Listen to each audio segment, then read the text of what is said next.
Our brains do thousands of tasks, and we are usually not aware of most of them. We assume that other people's brains, like ours, are working as they should. But with a person who has dementia, we cannot make this assumption.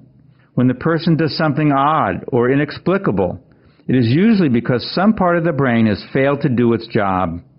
In addition to controlling memory and language, the brain enables us to move our various body parts, filters out the things we don't want to pay attention to, gives feedback on the things we do, enables us to recognize familiar objects, and coordinates all the activities it is carrying out.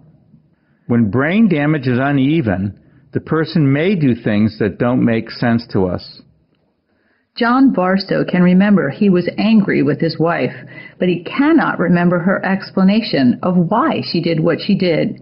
In fact, he may not even remember what she did that made him angry. Researchers think that our brains store and process memories of emotion differently from memories of fact. It is possible for the dementia to damage one without damaging the other as much. Old social skills and the ability to make customary social remarks are often retained longer than insight and judgment. Thus, a person may sound fine to the doctor, but in fact be unable to care responsibly for himself. It may be that damaged nerve cells, like a loose light bulb, connect sometimes and fail other times. This may be why a person could do something one day and not another. Even when we do something that seems simple, the brain must carry out many tasks. If the illness that causes dementia prevents the brain from performing any one of the steps in a task, the task will not get done.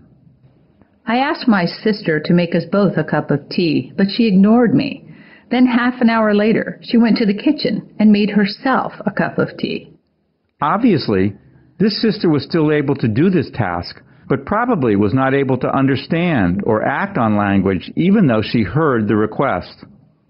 Behavioral and psychiatric symptoms are often caused by damage to the brain and are not something the person can control or prevent.